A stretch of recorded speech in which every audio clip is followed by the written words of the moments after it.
குமார் பொன்னம்பலம் தென்னிலங்கையிலே வைத்து உயர் பாதுகாப்பு நிறைந்த சூழ்நிலையில் படுகொலை செய்யப்பட்டார். அந்த படுகொலை தொடர்பில் தான் இன்றைய நாளில் பல விடயங்கள் பேசப்படாமல் இருக்கின்றது.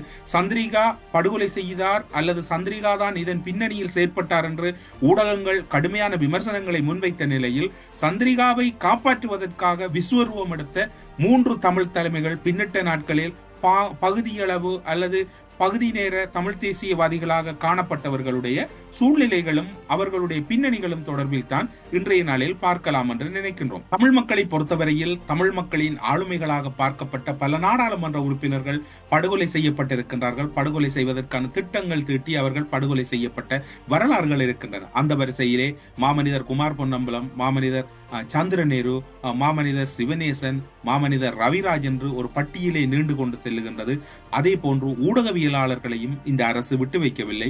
குறிப்பாக சந்திரிகாவின் அரசு கால பகுதியில் அதிகளவான ஊடகவியலாளர்களும் படுகொலை செய்யப்பட்டிருந்ததையும் யாரும் மறந்திருக்க மாட்டார்கள். குமார் பொன்னம்பலத்தின் கொலைகளுக்கு திட்டமிட்டவர்கள் அல்லது கொலை புரிவதற்கு காரணமாக இருந்தவர்கள் கைது செய்யப்பட்டார்கள் சந்தேகத்தின் அடிப்படையில். ஆனால் தண்டிக்கப்படவும் இல்லை, சட்டத்தின் பிடியிலிருந்து வெளியே வந்து விட்டார்கள்.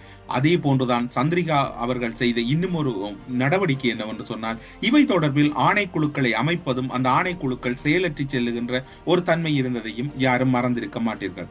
ஒத்தேகன சஞ்சீவ் அவர்கள் சந்திரிகாவினுடைய மெய் பாதுகாவலருள் ஒருவராக இருந்தவர். இவர் பாதாள உலக குழுவின் ஒரு முக்கியமான ஒரு நபராகவும் காணப்பட்டார் என்று கூறப்படுகிறது. அது மட்டுமல்லாது மொரட்டுவ சமனுடன் சந்திரிகாவினுடைய மெய் பாதுகாவலராக இருந்த சஞ்சீவ் அவர்கள் ஒரு ஒப்பந்தம் செய்கிறார் குமார் பொன்னம்பலத்தை படுகொலை செய்வது தொடர்பில்.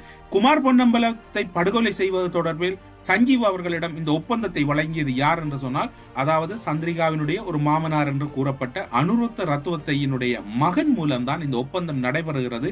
அந்த ஒப்பந்தம் நடைபெற்று அவர் படுகொலை செய்யப்படுகிறார். அதன் பின்னர் சஞ்சீவ் அவர்களும் பின்னிட்ட நாட்களில் படுகொலை செய்யப்படுகிறார்கள். இந்த கொலைக்கு யார் காரணம் என்கின்ற ஒரு விடயமும் எந்த ஒரு தகவலும் வெளிவரவில்லை.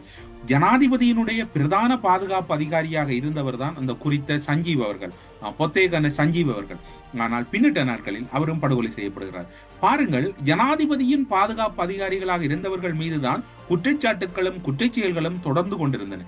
இப்போதும் பார்த்தீர்கள் என்றால் முன்னாள் ஜனாதிபதி மஹிந்த ராஜபக்சவின் மெய் பாதுகாவலர்கள் பலருடைய பெயர்களை ஆங்காங்கே பலரும் குற்றச்செயல்களோடு தொடர்புபடுத்தி உச்சரிக்கின்றார்கள். அப்படி பார்க்கின்ற போது நாட்டில் சட்டம் ஒழுங்கை பாதுகாக்கக்கூடிய முப்படையின் தலைவராக இருக்கக்கூடிய ஜனாதிபதி அவர்களிடமே இந்த குற்றவாளிகளும் குற்றத்தோடு தொடர்புபட்டவர்களும் சரணடைந்திருக்கின்ற ஒரு மிகவும் ஒரு மோசமான ஒரு நாட்டினுடைய சூழ்நிலை இருந்ததையும் யாரும் இங்கு பார்க்கக்கூடியதாக இருக்கின்றது.